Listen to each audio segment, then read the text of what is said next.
In Northern California, a car crashes down an embankment in the dead of night. Rescue workers scramble to save a couple trapped inside. But the routine investigation takes an unexpected twist when details about the victims are revealed. Not far away, in Palo Alto, a woman is found dead at the bottom of the basement stairs. As detectives look into the accident, they begin to question the sequence of events. Sometimes, first impressions mask the truth. A tragic accident, a happy marriage, a solid alibi. In the face of murder, all these come under scrutiny. To solve the demanding cases, investigators must sift through the debris of shattered vows.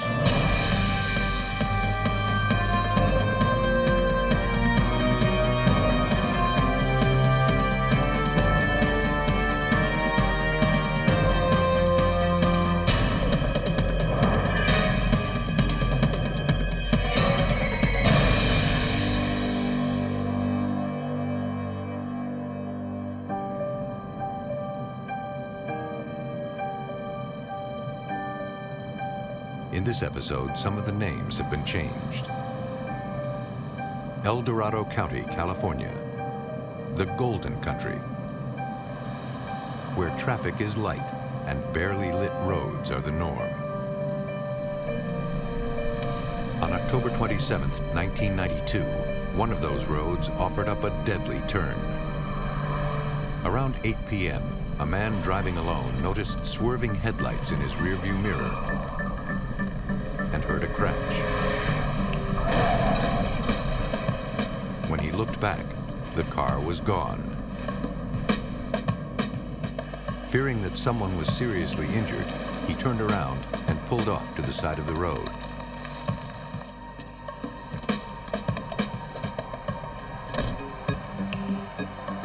He saw the vehicle at the bottom of the embankment. He ran down to help. The woman sat motionless. Her companion sat dazed and in pain. Fire emergency. A car went over the embankment. Are there people injured? Yeah, there's 2 people inside, and I think the driver's dead. The other guy's hurt real bad. Units from the Folsom Fire Department raced to the scene. Officers from the California Highway Patrol and other emergency personnel moved quickly to rescue the victims.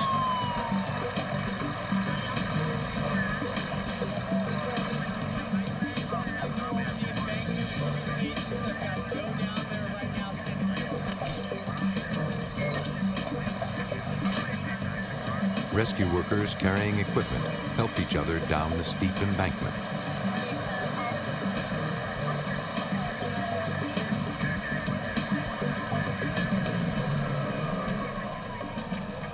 Paramedics confirmed the woman was dead. The passenger identified himself as Mitch McLees. He said he couldn't move his legs. Paramedics suspected internal injuries. When asked about the accident, he said he couldn't remember much.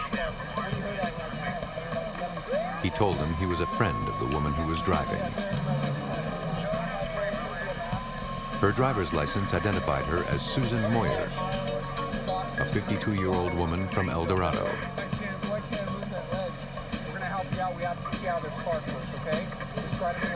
McLees said he must have fallen asleep.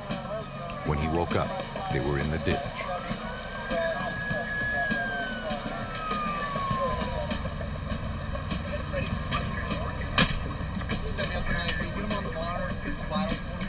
Paramedics rushed the passenger to Sacramento Medical Center for treatment.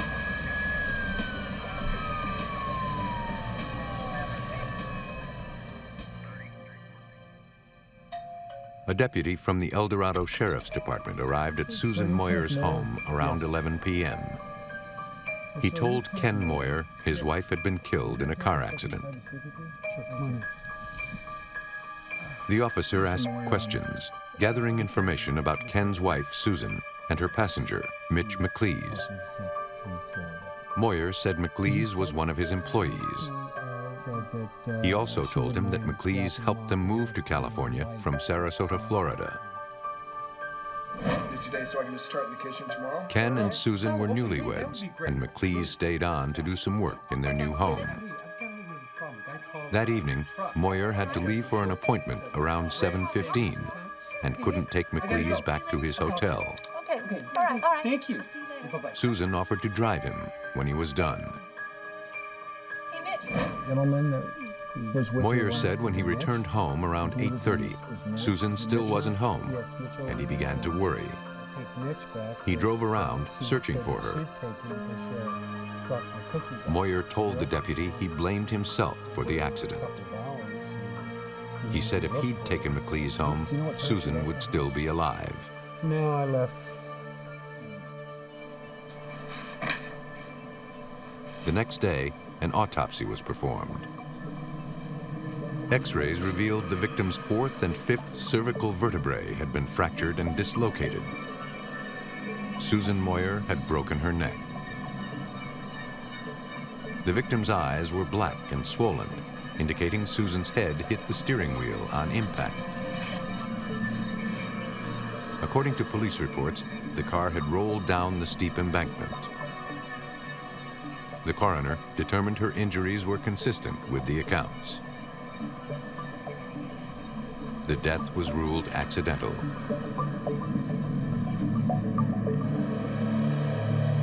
Susan's body was released to her husband. She was cremated and her remains sent to her hometown of Sarasota, Florida, for burial. Police are required to investigate all traffic fatalities and went to the hospital to follow up on passenger Mitch McLees.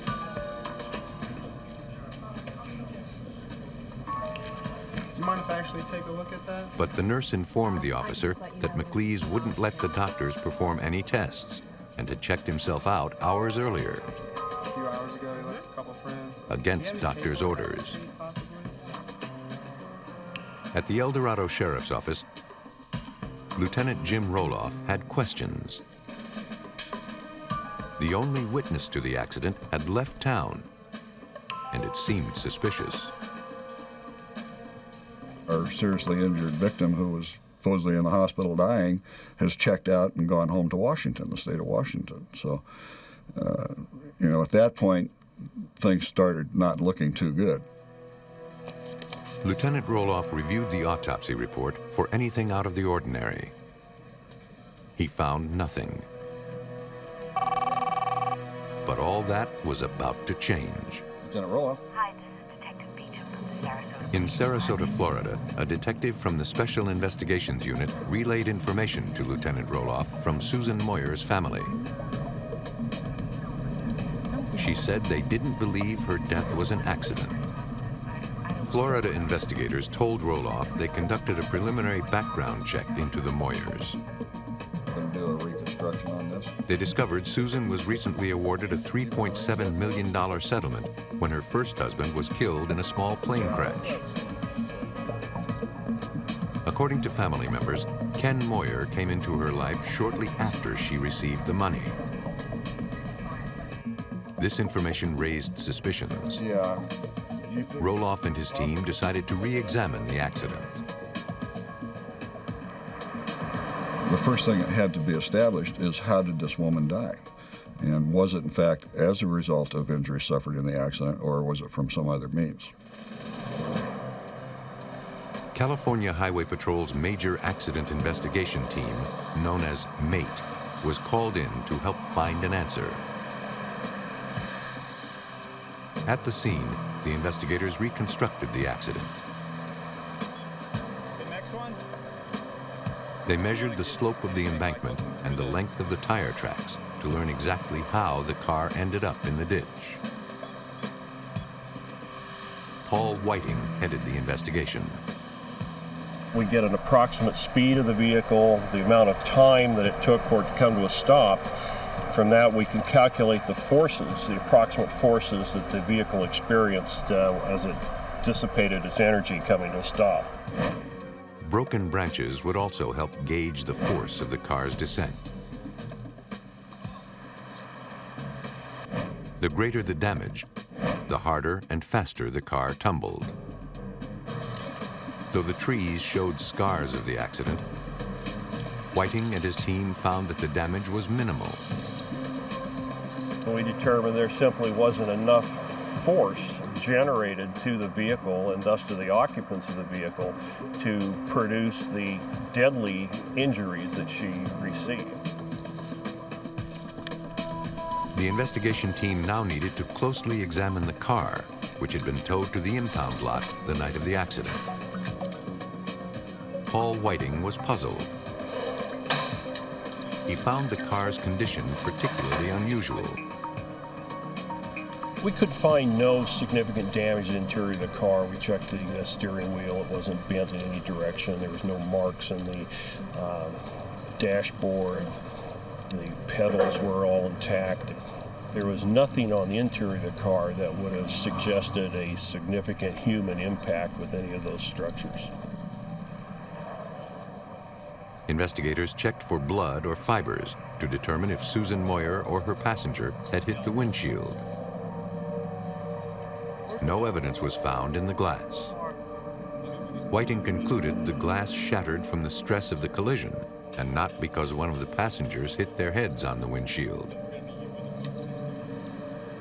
The exterior of the car also showed little serious impact.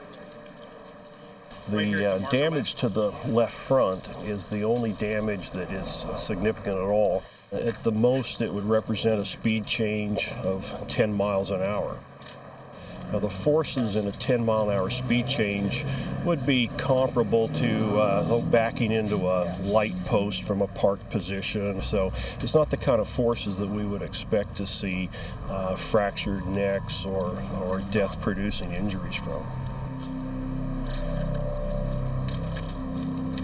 Whiting and his team found no evidence the car had rolled over or that it was involved in a serious accident.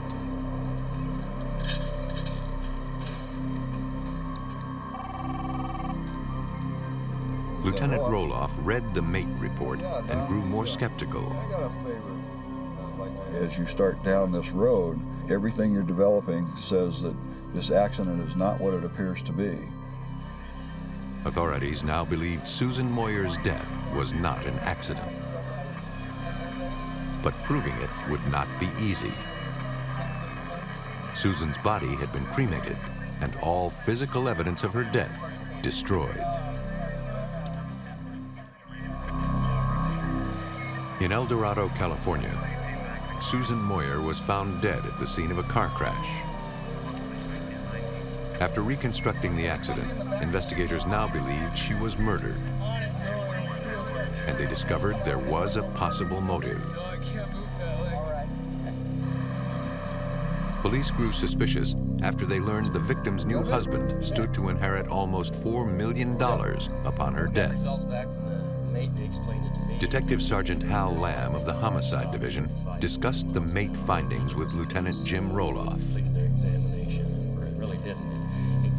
They were telling us that the forces involved in this accident weren't sufficient to cause the broken neck.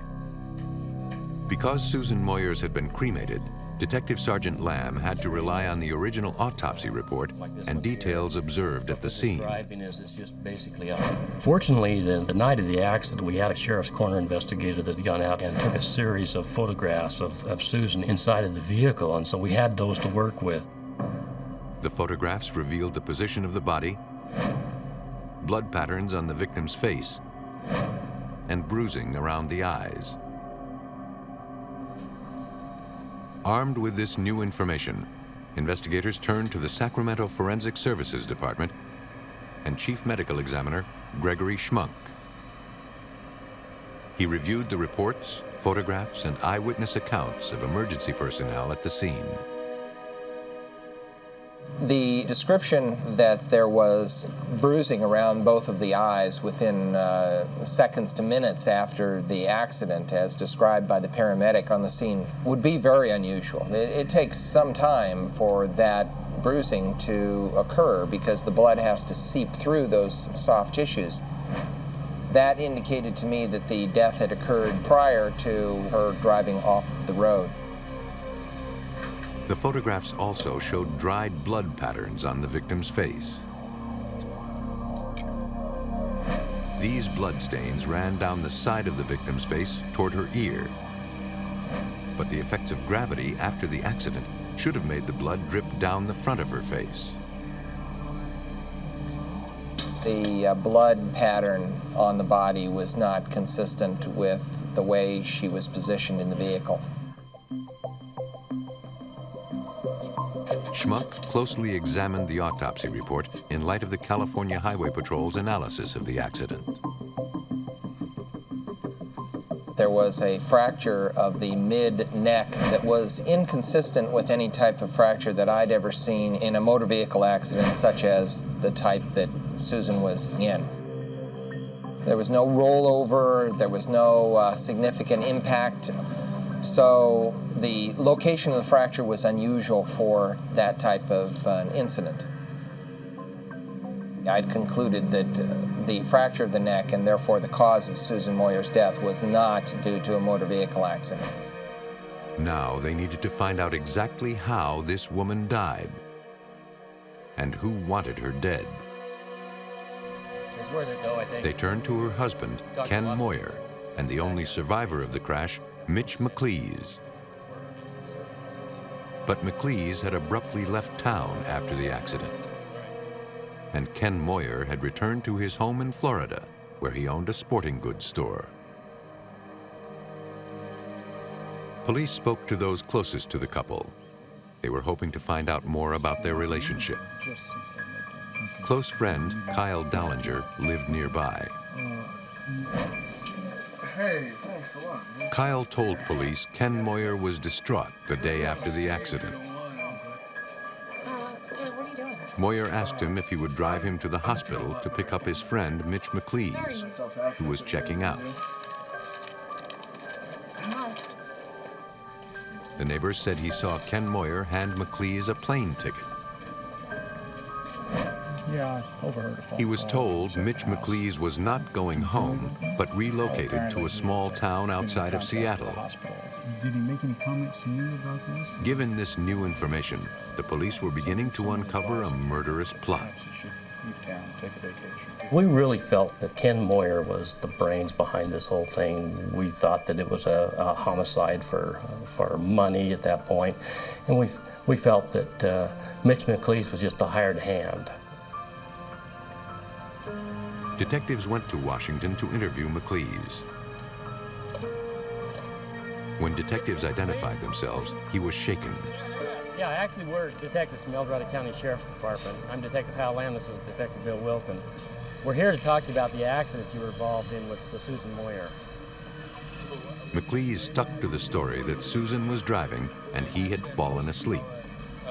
He said he woke up just as the car plunged down the embankment and didn't know what caused the accident. Yeah? Because of everything they had uncovered, detectives knew they weren't getting the whole story. And obviously Susan can't tell us what happened. He was lying. There's no question that he was lying. But we didn't really have enough physical evidence to arrest him at that time. They needed more. So Lieutenant Roloff sent detectives to Sarasota, the Moyers' hometown, to talk to the people who knew them best. I made a list of some individuals that I feel warrant some further questioning. They met the local investigators who had been gathering information about the Moyers and their employee, Mitch McLees. The detectives learned about an affair Ken Moyer was having with a woman by the name of Betty Ann Brown.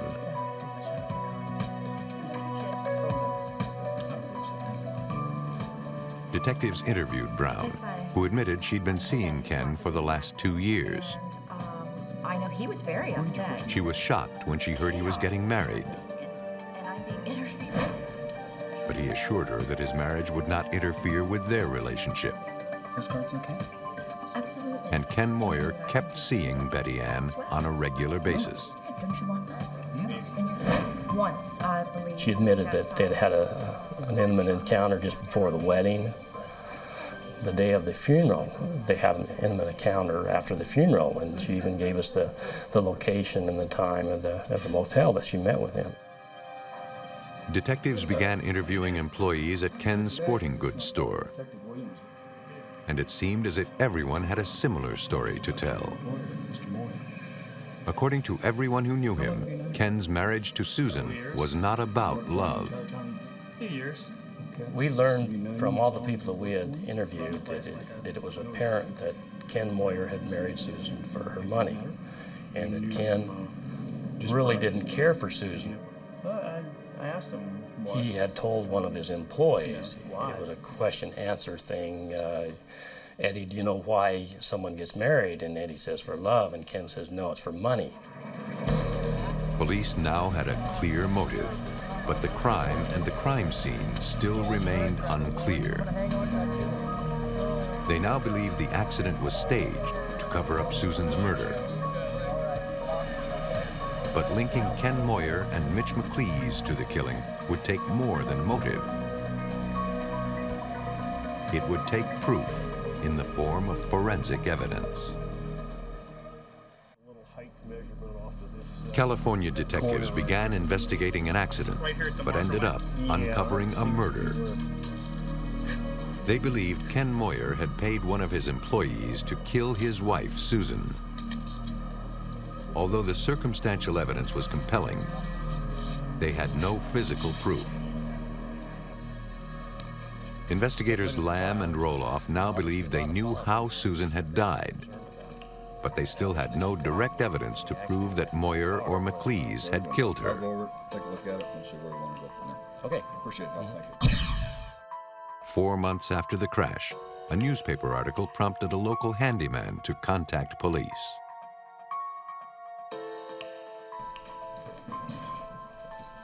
The worker told detectives Ken Moyer had hired him to regrout some tiles in his foyer. First layer, it wouldn't be a problem, and just relay everything, but he wanted the grout and everything taken out, completely redone. Okay, Chuck, here's the spots I want you to Moyer look at. explained that he'd spilled cherry cough medicine, and it had penetrated the grout. You know, these aren't that bad. The worker told Moyer that he didn't need to replace the grout, just scrape and regrout the stained portions. All the way to the cement. All this grout out, this whole section here. Just because I was concerned about it. So And Mr. Moyer insisted that he remove all the grout and replace it all. And he told us that as he was removing that grout, that Mr. Moyer was sitting there with a vacuum, vacuuming up the stained grout. He described precisely where the tiles were located. Since the tiles were porous, he felt confident that some of the red stains still remained. This is the area by the door that we're really concerned with. The tile guy, this is the area that he came in and pointed out to us. Some area right in here. Police obtained a warrant to search the Moyers' house. Faye Ann Springer, a criminalist for Sacramento County, examined the tiles for bloodstains. A preliminary examination revealed no outward signs of blood. Okay, I think what we'll do is we'll spray in this area first and then work our way down towards the door. Working systematically, Springer sprayed the area with a chemical called fluorescein, which glows in the presence of minute quantities of blood. Oh, we're getting a little weak reaction in a couple of places here.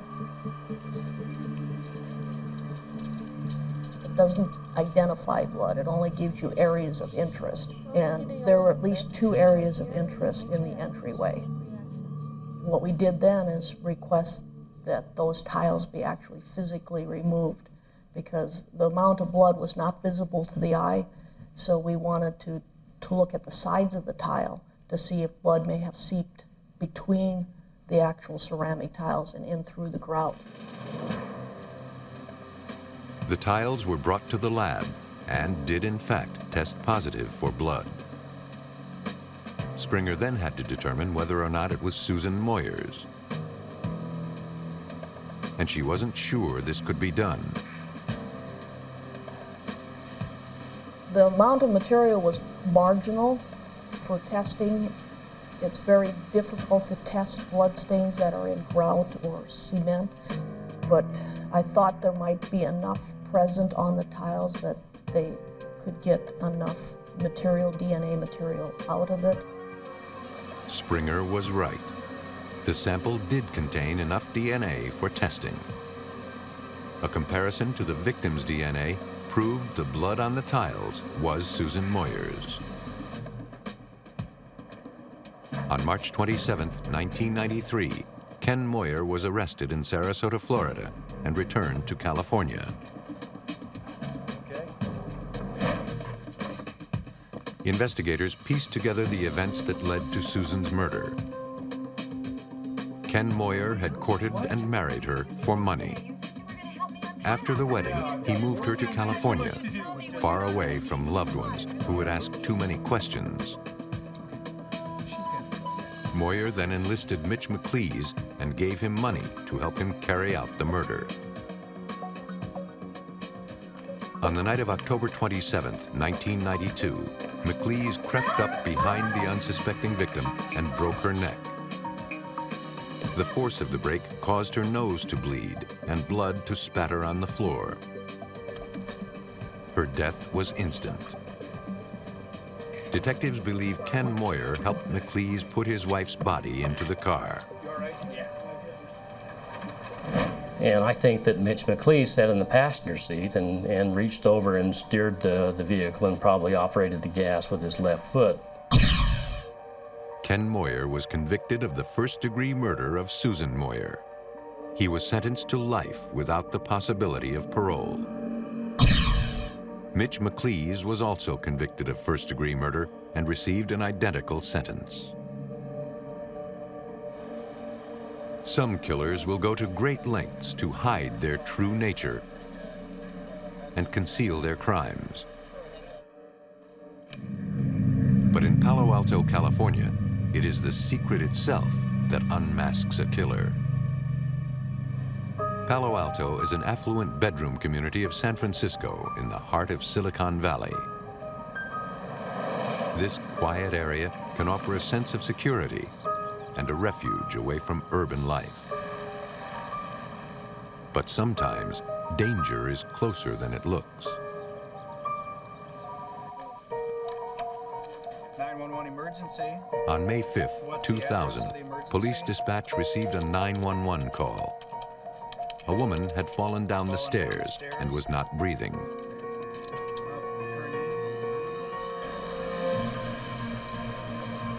The dispatcher alerted the Palo Alto police and the rescue squad, who raced to the scene.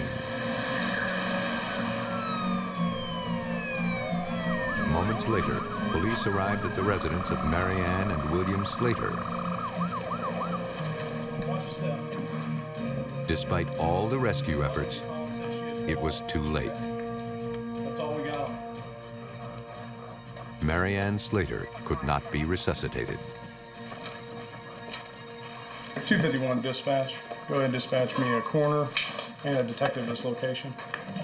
Two classes today. There's one at 10:20. Detective Mike Denson spoke with the victim's husband. So William Slater told the investigator that nothing unusual happened that day. I thought she might still be. He said after their morning jog, Mary Ann left around 10 o'clock to teach a piano class.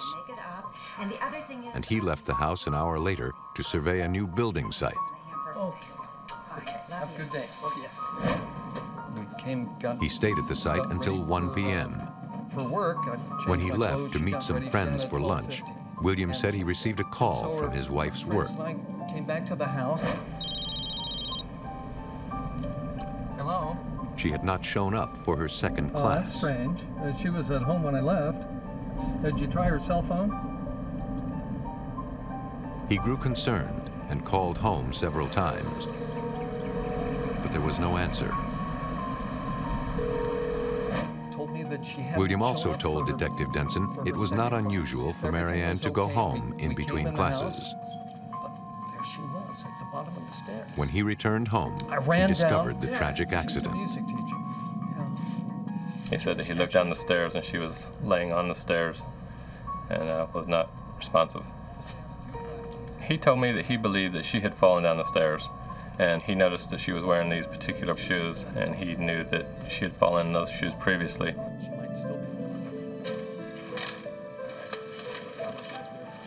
And so he speculated that she was carrying something down the stairs, tripped on the shoes and fell down the stairs. By all accounts, it looked like a terrible accident. She'd fallen down the stairs, pronounced her dead. Marianne, home alone, had tripped, hit her head, and died. Blood on the bell up there, on the steps, and other places. So, and she is. An initial assessment of the scene indicated that the victim appeared to have been doing laundry when she fell.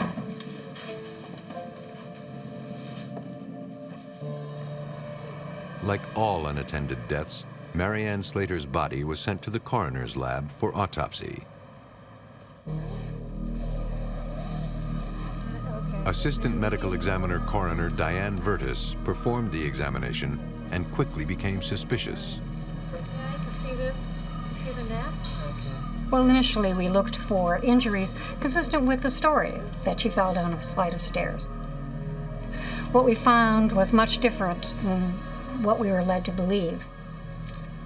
The external examination revealed 7 separate wounds to all different parts of the head. What's very important about this is that these lacerations were not consistent with a single event. They were much more consistent with multiple blows to the head. And you can feel the skull fracture. What about the neck? We also did find some injuries on the hands, and the injuries on the hands were more consistent with what we call defensive movements.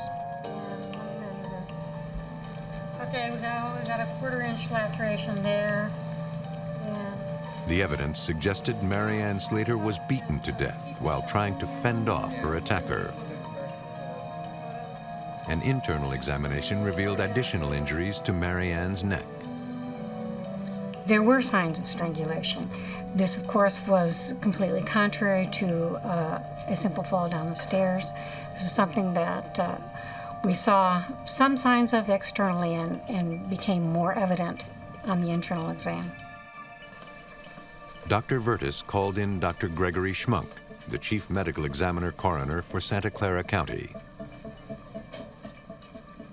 I first became involved at the investigation on a Friday evening when I got a phone call from one of my investigators that a woman had fallen downstairs. I told her to proceed as usual with her investigation. And the next thing that I heard about the case was when I heard the autopsy findings, that those autopsy findings were not consistent with a fall down the stairs. After reviewing the crime scene photographs, Dr. Schmunk agreed with Dr. Vertis' findings that Marianne's injuries did not occur from falling. That examination made me conclude that the majority of the blows to the back of the head were not with a striking object, but were more likely the head being impacted against a straight surface or possibly a right-angled surface. Marianne Slater's death was no accident. This was murder. In Palo Alto, Marianne Slater was found dead in her house from what appeared to be an accidental fall. But an autopsy revealed injuries inconsistent with this initial assessment. It now looked as though Marianne was beaten and strangled. Detective Mike Denson of the Palo Alto Police Department believed a recent rash of burglaries in the neighborhood might provide a possible scenario. Over the last 6 months, there have been several residential burglaries in the Southgate neighborhood. That was a consideration of mine as I began this investigation. He checked previous reports of burglaries. That sounds accurate to what I Denson theorized the burglar might have been surprised by Marianne and killed her. That's what I came up with also. To test the theory, investigators secured a search warrant and returned to the house. They checked the exterior perimeter, looking for signs of a break-in. There were no signs of forced entry. Inside the house, forensic examiners needed to pinpoint the exact location of her death. They started with the basement steps. Forensic technicians used the chemical luminol to locate the presence of blood. If Marianne had actually fallen and hit her head, there would be a definite pattern of blood. There wasn't any spatter on the stairs at all. From the basement, they backtracked and examined other parts of the house. Sarge, I didn't see any blood spatter. Since the basement door opened into the kitchen, they began there. We found some blood spatter and some dilute blood stain in the kitchen of the house. I knew at that time that we were going to have to do luminol to bring up a cleaned up crime scene, and so that was our next course of action, was to bring the luminol experts in to spray for luminol and detect blood stain.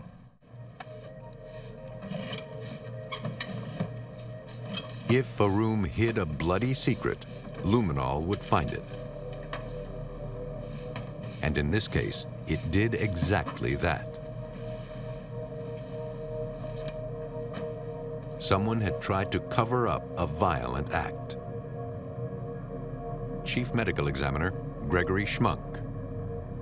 The luminol test revealed that there was extensive blood throughout the house, especially that kitchen and an adjacent bathroom. It looked like there had been a primary crime scene in the kitchen where she had been assaulted, and then the assailant had later gone to the bathroom and probably washed up. There was a huge amount of blood discovered, and no amount of cleaning could hide it. The kitchen floor glowed with the telltale signs of murder. Upon closer examination of the glow patterns, a partial left shoe print emerged. Marianne Slater had been killed in the kitchen, and her body moved to the bottom of the stairs afterward. A burglar would have no reason to clean up a crime scene and stage a murder to look like an accident. Marianne probably knew her killer. As a matter of routine, police needed to rule out Marianne's husband, William, as a suspect. They first checked his alibi, starting with his phone calls. So I'd like you to photograph each of the calls that were received in this box, collect it, and then collect this address book for me as well. Got it. Thank you. Hoping for anything that might lead to a break in the case, investigators collected the caller ID box from the Slaters' telephone, along with Marianne's address book.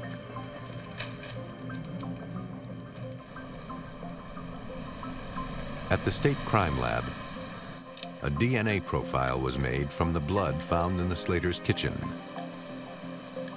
The profile was then compared to DNA extracted from Marianne's body during autopsy. To no one's surprise, they matched. Police canvassed the Slaters' neighborhood to see if anyone had witnessed anything suspicious on the day of the murder. One neighbor told Sergeant Denson that a silver truck blocked the alleyway behind the Slater house around 12:30 that day. It was about noon. She paid particular attention to that vehicle because it was wide enough and the street was narrow enough that it made it uneasy for her to get around it. So she noticed it and made a mental note of it at that time. She couldn't go anywhere for half an hour. Police knew William Slater drove a silver truck. In the house all day? This would indicate that William was actually in the neighborhood at the time of the murder, not at the work site as he had told detectives earlier.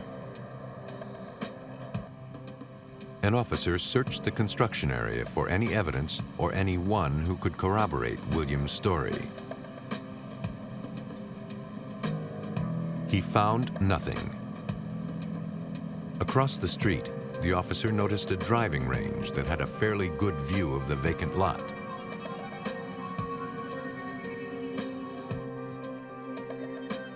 He questioned the clerk at the golf club to see if she had seen anyone over there on the day in question.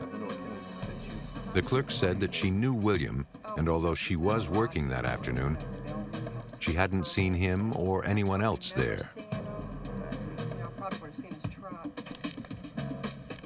Detective Denson looked closer at the rest of William's story. The Slaters' caller ID registered a call from Marianne's work and several calls from William's cell phone. Denson tracked the location of the calls. When you turn a cell phone on or hit send to make a call, the cell phone will search for the strongest signal or the closest cell site to put the call through. Since he was telling me he was on 101 at Woodside Road, he theoretically should have been hitting a cell site close to that location. In fact, he was hitting a cell site that was close to his house. It looked as if police could not eliminate William Slater as a murder suspect. His alibi was falling apart. Police believed the man who just a few days ago seemed like the grieving widower Just as we were looking around, was actually a killer. on the bell up there, on the steps. But to prove it, investigators knew they needed to physically link him to the accident. Palo Alto investigators believed William Slater had staged an accident to cover up the murder of his wife. Now they had to prove it. The autopsy revealed that Marianne had been beaten and strangled, and William's alibi had fallen apart. But he didn't appear to have a motive. By all accounts, the Slaters were happy. They recently celebrated their 25th anniversary and had 2 children together. To learn more, Detective Denson called Marianne's friends and family. My intention was to call all the friends that I could discover in the address book and see if I could find potential motive. And I was just calling up and asking them if they could think of anything that would help with the investigation.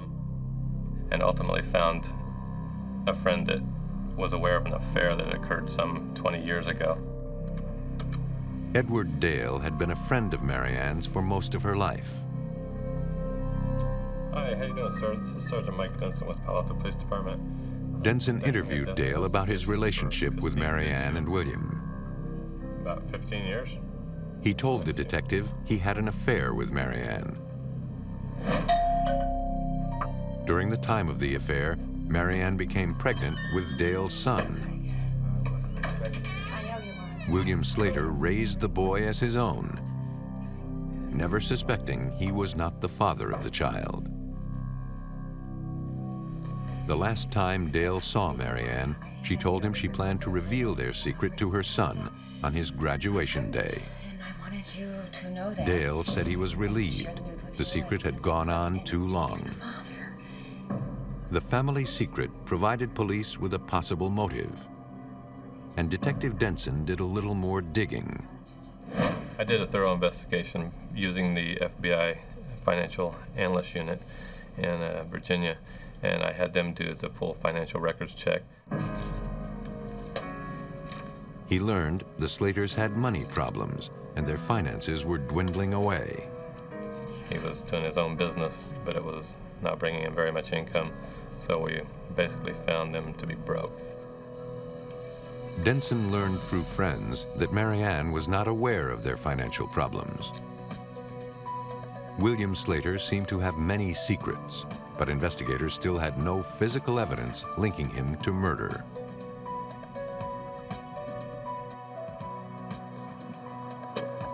Police obtained a search warrant to examine the vehicle he had been driving the day his wife was killed. The truck was impounded, and forensic technicians scoured the interior for evidence.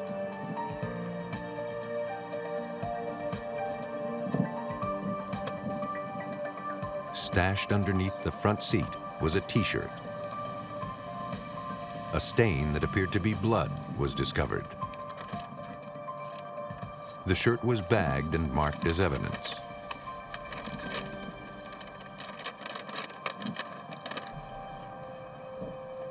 A search of the back seat revealed a pair of athletic shoes. The technician noticed several red smudges on them. The items were sent to the state crime lab for analysis. Samples from the stains on both the shoes and the shirt tested positive for human blood.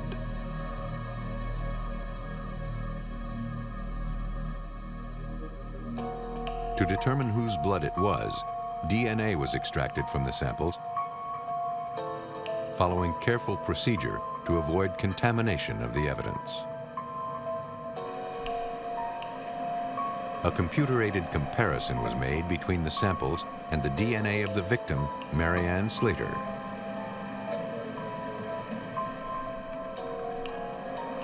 They matched. But a small amount of blood might not hold up in court and could possibly be explained away.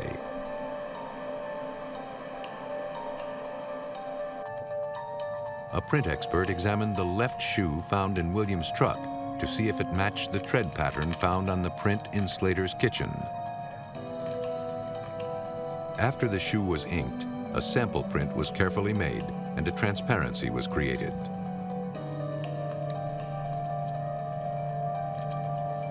A comparison revealed both prints had identical tread and matching wear patterns. The prints were made by the shoes in the truck. It was the break police needed. On May 19, 2000, 2 weeks after the murder of his wife, police arrested William Slater. Although he initially denied any involvement, after several hours of questioning, William confessed to killing his wife. He flew into a rage after his wife revealed her infidelity. At first, he tried to strangle her, but when she fought back, he kicked her to death.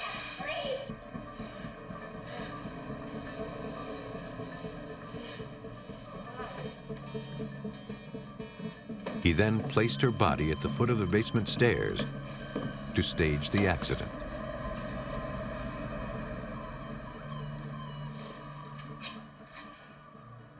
And returned to clean up the blood in the kitchen. His life was shaken to the max, and I believe that he killed her as a result of that.